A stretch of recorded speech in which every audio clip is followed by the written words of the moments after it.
¿De dónde salió tu apellido? Para la inmensa mayoría, la respuesta está en un episodio de imposición que ocurrió hace medio milenio. Cuando la corona española tomó el control del territorio mesoamericano, uno de sus primeros movimientos administrativos fue reescribir la identidad de la gente, bautizar, registrar, castellanizar.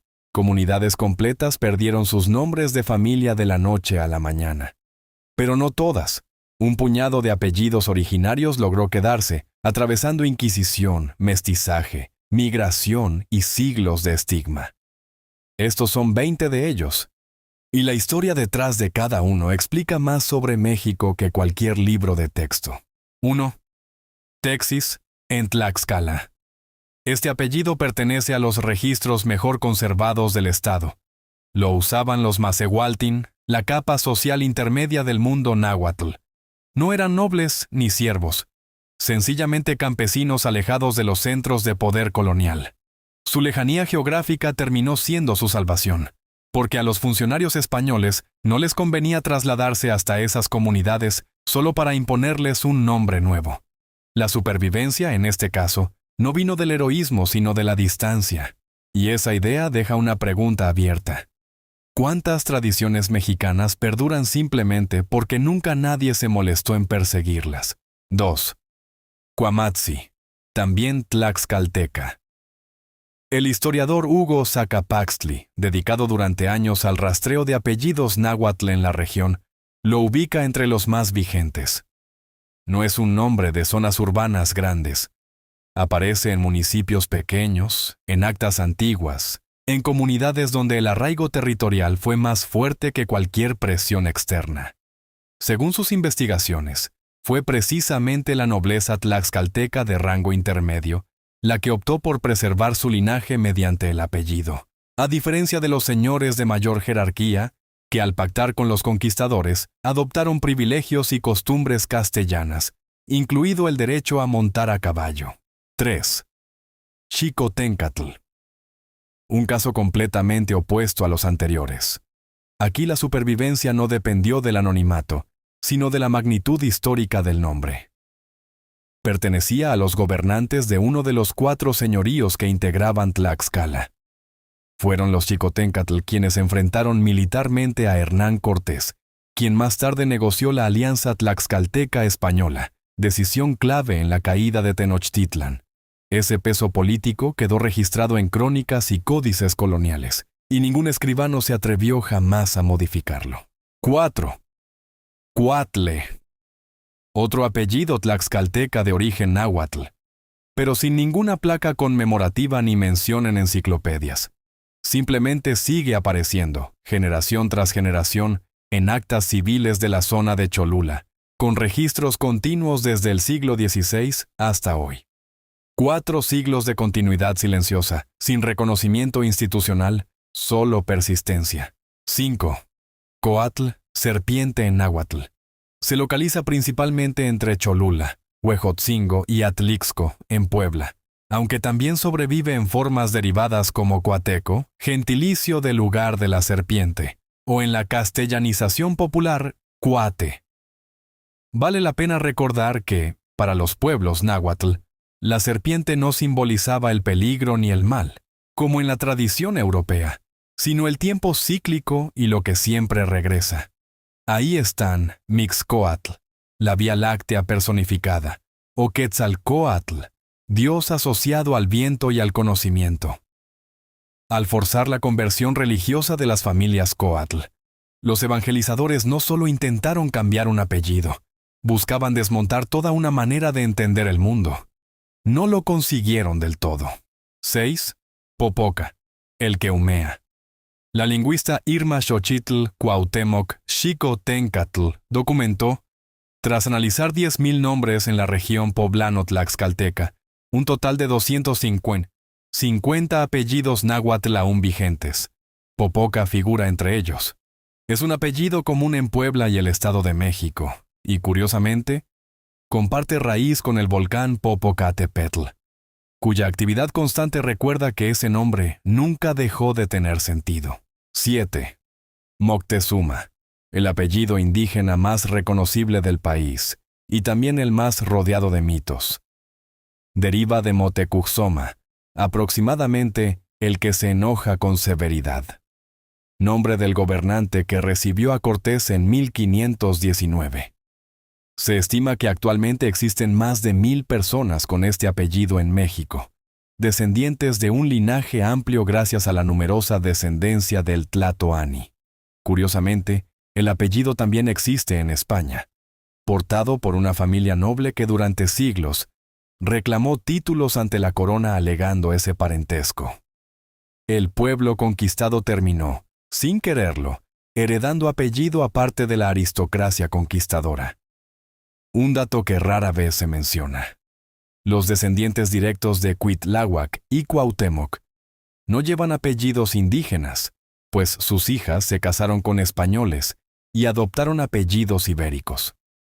El linaje imperial más alto terminó con nombres europeos, mientras Moctezuma lo llevan hoy familias sin garantía genealógica comprobada.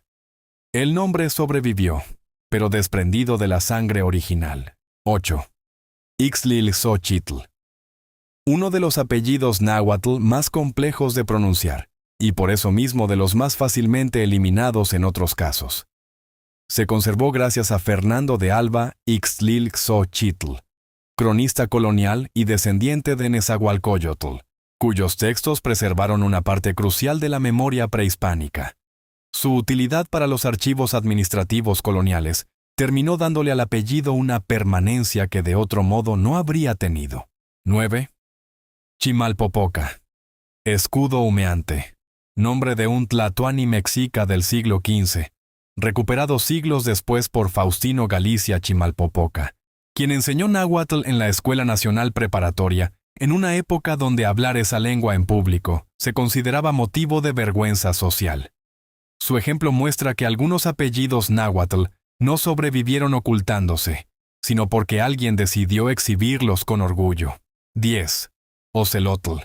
Jaguar.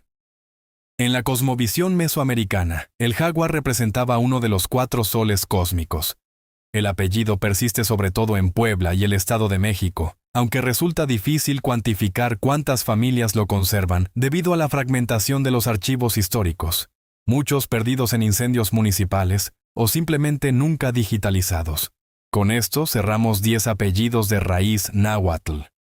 Los 10 que faltan pertenecen a otra lengua, otra civilización, la maya. Y su historia de resistencia es igual de intensa. 11. Balam, jaguar en maya. Resulta llamativo que 2 civilizaciones distintas, sin contacto directo entre sí, hayan elegido al mismo animal como núcleo simbólico de identidad familiar. Se conserva en Yucatán, Campeche y Quintana Roo, y sigue apareciendo en credenciales, boletas escolares y registros civiles actuales. 12. Chan. De acuerdo con datos del Instituto Nacional de Estadística y Geografía, está entre los apellidos más frecuentes del sureste mexicano. Significa serpiente o alto, según el contexto, y se relaciona con Kukulcán, la deidad serpiente emplumada maya. Su brevedad, una sola sílaba, lo hizo casi imposible de castellanizar o modificar, algo que pocos apellidos indígenas lograron evitar. 13. Cánul, guardián o custodio. Aparece entre los apellidos de mayor frecuencia en la península yucateca según estudios geodemográficos recientes. Los Canul fueron originalmente linaje de guerreros que gobernó parte del occidente peninsular antes de la conquista. Irónicamente, el apellido terminó sobreviviendo más tiempo que el propio territorio que gobernaban. 14. May, siervo joven o mozo. Uno de los apellidos mayas más comunes actualmente. Su presencia continua en documentos desde el siglo XVI hasta el presente representa aproximadamente 500 años de transmisión ininterrumpida. Este dato conecta con algo mayor. La lengua maya sigue viva, hablada por cerca de 800,000 personas, principalmente en la península, siendo junto al náhuatl la lengua indígena con más hablantes del país. 15. Dzib. Presente en Campeche y Yucatán, plantea una pregunta más difícil de responder. ¿Cuántos apellidos indígenas no lograron sobrevivir al mismo proceso? Los sociólogos hablan de violencia simbólica para describir la presión cultural que llevó a generaciones enteras a abandonar sus nombres por miedo a la discriminación o la exclusión laboral. Zip es uno de los que resistieron. No sabemos cuántos se perdieron en el camino. 16. Pech, garrapata, en maya. Su aparente insignificancia fue justamente lo que lo protegió. Al no pertenecer a ningún linaje de poder que llamara la atención de los colonizadores, la familia Pech pudo continuar existiendo sin interferencia directa, aferrada como su propio nombre indica. 17. Aque, bejuco tierno. Planta flexible que se dobla sin quebrarse. Comparte nombre con un sitio arqueológico yucateco de columnas monumentales anteriores a la conquista. El apellido y el lugar comparten origen, una forma de arraigo territorial que trasciende lo simbólico. 18. Zipactli, el lagarto primordial sobre cuyo cuerpo, según la mitología náhuatl, los dioses construyeron la tierra. El apellido, entonces, no describe solo una familia, sino que evoca el origen mismo del cosmos. Se conserva principalmente en el centro del país. 19. Xochitl, flor. Documentado desde el siglo XVI hasta la actualidad, principalmente en Puebla.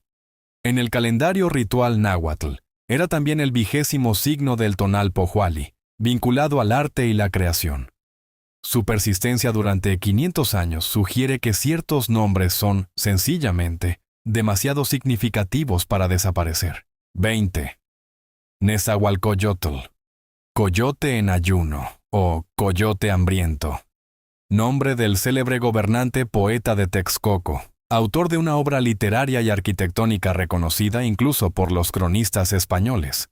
Aunque poco común como apellido actual, también da nombre a una de las ciudades más pobladas del país, con más de 1 millón de habitantes, recordatorio de que el legado de este gobernante sigue presente en la vida cotidiana de millones de personas. Ninguno de estos 20 apellidos llegó hasta el presente por protección institucional. Llegaron a pesar del sistema que trabajó activamente para eliminarlos. La conquista no terminó en un solo año. Fue un proceso prolongado durante 3 siglos. Y en el apellido que llevas, o en el de alguien que conoces, probablemente todavía queda un rastro de esa historia. ¿Tú o tu familia llevan alguno de estos nombres? Cuéntalo en los comentarios.